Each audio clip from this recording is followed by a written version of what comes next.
तो आज से कुछ समय पहले, मतलब 1 साल पहले, मैं और मेरे ऑनलाइन दोस्त रोज की तरह किसी फालतू चीज पे आर्ग्यूमेंट कर रहे होते हैं कि क्यों हाथी कूद नहीं सकते, और कैसे अगर तुम कंबल से पैर बाहर निकाल के सोते हो तो कोई मॉन्स्टर या चुड़ैल आके तुम्हें कच्चा चबा जाएगी, पर अगर तुम पैर अंदर करके सोते हो तो तुम्हारा कोई कुछ नहीं करेगा। फिर पैर अंदर कर लिया। तू अगली बार मिल, बताता हूँ तुझे। चैन से सोएगा ना अब तू।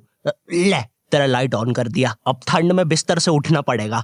ले तेरा पंखा भी ऑन कर दिया अब तो ऐसी किसी बात पे आर्ग्यूमेंट चल रहा होता है, तो उसी बीच न जाने मेरे दिमाग में क्या आता है और मैं बोलता हूँ, तुम लोग अच्छे लोग हो, हमें मिलना चाहिए। ये सुन के भैया सन्नाटा मच गया। हाँ क्या बोला तूने? आयु तुझे पता है ना ऑनलाइन दोस्त कभी मिल नहीं सकते। इनफैक्ट ऑनलाइन दोस्त जैसी तो कोई चीज ही नहीं होती, हम सब तो रोबोट है। आयु तू हमारा दोस्त हो ही नहीं सकता, हम जा रहे हैं। फिर उन लोगों ने एक दूसरे के गले में हाथ डाला और न जाने क्यों गुस्से में डोरेमोन का थीम सॉन्ग गाने लग गए, वो भी तमिल में।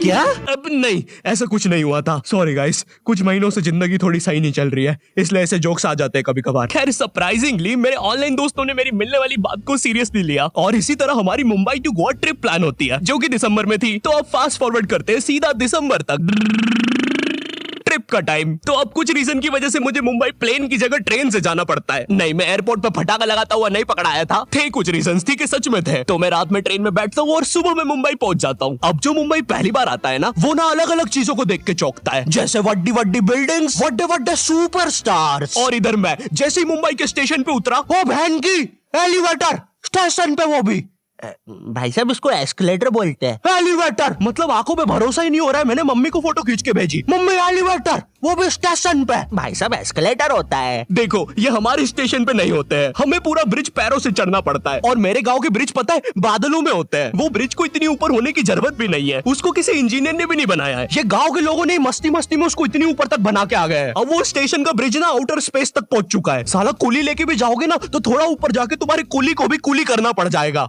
भाई साहब कुली करना पड़ेगा। अरे किया तो है तुम्हें। अरे आपको ने मुझे कुली करना पड़ेगा, रुको। कुली। हाँ जी भैया, इन्हें ऊपर तक छोड़िया हो यार। अरे पागल हो क्या मियाँ, ऊपर तक जाना है तो स्पेस सूट किधर है तुम्हारा? और ऑक्सीजन सिलेंडर लेके आए कि नहीं? ऊपर ऑक्सीजन बहुत कम है, हम लोग क्या बहुत ऊपर खड़े हैं मियाँ। देखो यहाँ से वो माउंट एवरेस्ट भी दिखता है। देखो आज की रात तो हमें ये सीढ़ियों पे सो के गुजारनी पड़ेगी, ऊपर पता नहीं कहाँ के खूंखार जानवर घूमते हैं। और सबसे जरूरी बात, हम लोगों के बीच में मैं सोऊंगा। मुझे मुंबई से अपने स्टेशन जाने में 10 घंटे लगते हैं और फिर अपने ही शहर के स्टेशन से घर जाने में 6.25 महीने। अब तुम बोलोगे नॉट योर टाइप, तो बहुत ही विलेज पीपल है। हाँ तो ठीक है, हूँ मैं, नहीं होते हमारे यहाँ पे एक्सेलरेशन। भाई उसको एस्केलेटर। वीडियो को आगे बढ़ाते हैं। मुंबई जाने से पहले मुझे ऐसा लगा था कि वहाँ पे सब लोग मचाएंगे, येड़े चाले सीधे चाले, इस तरीके से बात करते होंगे। तो मैं भी ना फुल रेडी था। मैं स्टेशन से बाहर निकला और एक ऑटो रोका। तो सबसे पहले तो मैंने अपनी ट्रेन में खरीदी हुई 24 कैरेट आइस डायमंड चेन आगे करी। मैंने 20 रुपए में खरीदी थी, आगे अपना टाइम आएगा भी लिखा था, क्योंकि मुंबई में थे यार, थोड़ी अमीरी दिखनी चाहिए। कौन है अंबानी? है किधर रहता है वो, है क्या उसके पास ये? तो वो ऑटो वाला पूछता है किधर जाओगे? इधर मैं फुल मुंबई के स्वैग में। क्या बोलते ऑटो वाले? चाचा अंधेरी चलोगे क्या? चलो ना, मचाते ना अंधेरी में चल के। अंधेरी में तुम उजाला लेके आओ। ऑटो में क्यों बैठे हो? लैम्बोर्गिनी लाओ। ये अंधेरी में तुम आओ। क्यों चाचा? अरे भाग मादर है, कड़कती धूप में मुजरा दिखा रहे मेरे को।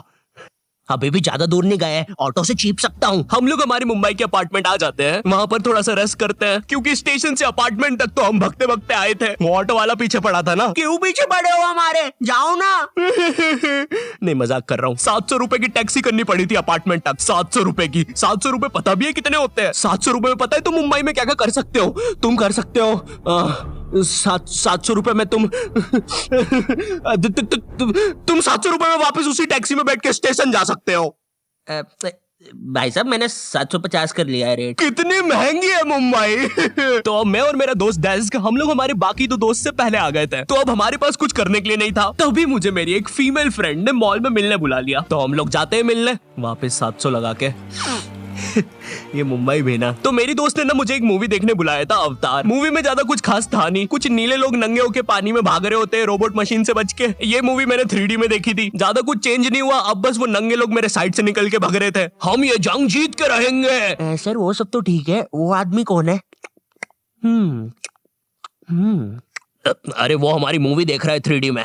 उसे तो मजा ही आ जाएगा जब हम सब नंगे होकर उसके सामने से भागेंगे। मेरी बात सुनो सब लोग, हम लोग उसके बहुत पास से भागेंगे लेकिन उसे टच नहीं करेंगे। जिमी मैंने तो अपने हाथ भी गीले कर लिए सूसू से। जैसे ही मैं नंगा होकर उसके पास से भागूंगा अपने हाथ उस पे लपलपा दूंगा, चीटों से उसे लगेगा मूवी और रियल है। मेरी जिस फ्रेंड ने मुझे मॉल में बुलाया था उस दिन उसका बर्थडे था और मैं इधर बेशरम बेहया खाली हाथ गया था, बिल्कुल उस लेंडू बच्चे की तरह जो बर्थडे पार्टी में खाली हाथ आ जाता है। फ्री का नमकीन और केक दे दो बस उसे। तो ये बच्चा इधर मैं था। चीजें अभी इधर खत्म नहीं हुई हैं। उस बंदी ने फिर मुझे गिफ्ट दे दिया। चीजें अब सीरियस हो गई है। दुनिया का सबसे बड़ा क्राइम इधर, ठीक है इधर है, और फिर आता है किसी के बर्थडे पे उनसे ही गिफ्ट ले लेना इधर। पहले तो मुझे समझ में नहीं आया कि ये बंदी मुझे टॉन्ट मार रही है कि सच में गिफ्ट दे रही है। मुझे उस समय इतनी ज्यादा शर्म की अनुभूति और आभास हो रहा था, मेरा मन कर रहा था उठ के भाग जाऊं वहां से।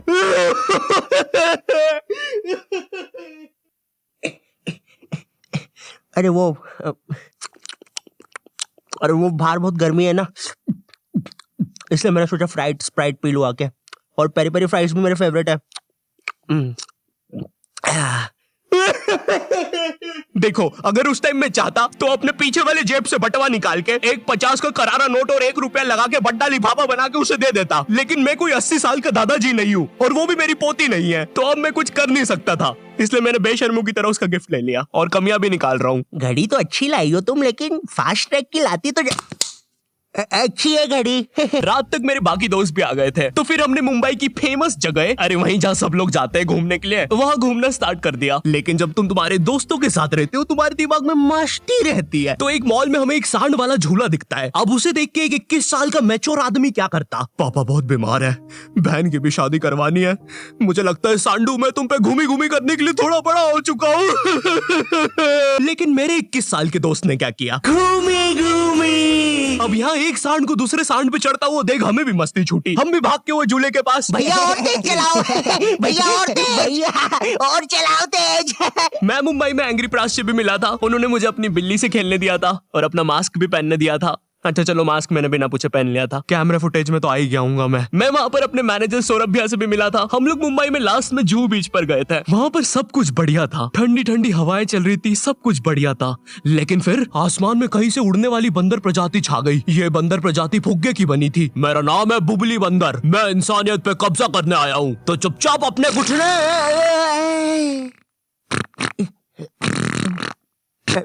है दोस्त, क्या तुम प्लीज मेरी बुंड में हवा भर सकते हो? मुझे तुम्हारी दुनिया पे कब्जा करना है प्लीज। मुझे कोई दिक्कत नहीं है। कमलेश, हाँ मैंने सुन लिया था पहली बार में। कमलेश मैं जानती हूँ हम दोनों ज्यादा क्लोज नहीं है, लेकिन इसका मतलब ये नहीं तुम एक बंदर के साथ संबंध बना लोगे। मैं जा रही हूँ। कमलेश जाने दो उसे, मैं तुम्हें उससे भी ज्यादा चीजें दे सकता हूँ। मुंबई के बाद हम लोग निकलते हैं गोवा के लिए। गोवा काफी चिल जगह थी। मैं वहाँ पर काला भी हो गया था दिन भर बीच पर धूप में भटकने के कारण। सच में वहाँ पर धूप तो बहुत ही ज्यादा थी, मतलब इतनी ज्यादा कि जमीन के अंदर से लोग बाहर आ रहे थे या अंदर जा रहे थे। कोई मुझे बताएगा ये क्या हो रहा है यहाँ पे? गोवा में तुम ऐसे बीच पे राइड्स वगैरह कर सकते हो, जैसे जेट स्की। इसमें ना तुम्हें आगे टंकी पे बिठा लेंगे बच्चे की तरह और पानी का एक चक्कर काट के वापस ले आएंगे। ये चलो ना।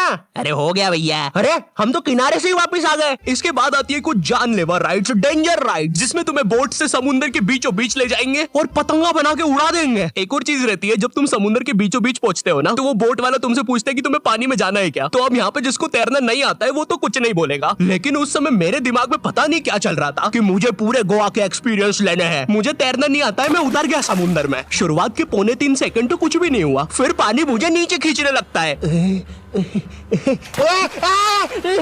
ये तो कुछ भी नहीं, अब मैं बोट से भी दूर जा रहा हूँ धीरे धीरे। भैया भैया भैया भैया घंटा नहीं सुन रहा मेरी बात, मेरी इधर फटी पड़ी है, मैं कुछ भी चिल्ला रहा हूँ पानी में। भैया बीमारी है मुझे, ले लो ऊपर। भैया मैं माँ बनने वाला हूँ, ऊपर लो। उस समय कोई दूर से शार्क वार्क भी देख रहा होता ना तो उसे भी दया आ जाती। ओए बच्चे को क्यों परेशान कर रहे हो बे? चलो ऊपर लो इसको, खा लूंगा वरना इसे। चलो बेटा ऊपर चढ़ो तो। हाँ चलो चलो। जैसे तैसे वो बोट वाले ने मेरे को ऊपर लिया। अरे भैया क्या बच्चे ऐसे चिल्ला रहे थे, स्विमिंग सिखा रहे थे तुमको? अच्छा समुंदर में, वो भी तेरे को ड्राइविंग सिखाने का बोलता तो तू तो रॉकेट में बिठा देता मेरे को। पागल। सबने ना मेरा बहुत मजाक उड़ाया कि पानी में गया बच्चों जैसा रो रहा था, लेकिन वो कहते हैं ना सबका टाइम आता है। हम लोग ना उसके बाद एक बनाना राइड पे जाते हैं, जिसपे तुम्हें एक बनाना शेप चीज पे बिठाते हैं और उसे नाव से खींचते हैं और बीच समुद्र में ले जाके फेंक देते हैं। तुम्हें पहले नहीं बताएंगे कि तुम्हें फेंकने वाले हैं। उसने हम सबको लेके गया और फेंक दिया। अब सब मुझसे भी गंदे रो रहे हैं पानी में। भैया हम मर गए, हम मर गए। पीछे लाइफ गार्ड आ रहा है। और भैया इतनी दूर जाओगे तो सच में मर जाओगे। मेरे पास क्लिप पड़ी इधर सबकी रोते हुए, मैं लगा दूंगा। मैं तो करना अरे कुछ नहीं होता, नहीं करना भाई, मरना क्या, चुप रहो, नहीं करना भाई। पर खैर कुछ भी बोलो, ये ट्रिप मेरे लिए one of the best trip थी अपने दोस्तों के साथ। आई होप तुम्हें ये वीडियो पसंद आई होगी, और अगर नहीं भी आती है तो बस इतना सा रुक जाओ, ठीक है, बस इतना सा। मैं एक बहुत ही प्यारी चीज पर काम कर रहा हूँ, ठीक है, बस वो आ ही गई, ये यहीं पे ये बस आ गई। और अगर भूलना एम करते 8 लाख लाइक्स के लिए, ठीक है, मुझे पता है तुम कर सकते हो, ठीक है, अभी करो। एंड चैनल पे नए हो तो सब्सक्राइब कर देना। मैं मिलता हूँ तुमसे नेक्स्ट वीडियो में, जो कि बहुत जल्दी आने वाली है। तब तक के लिए बाय।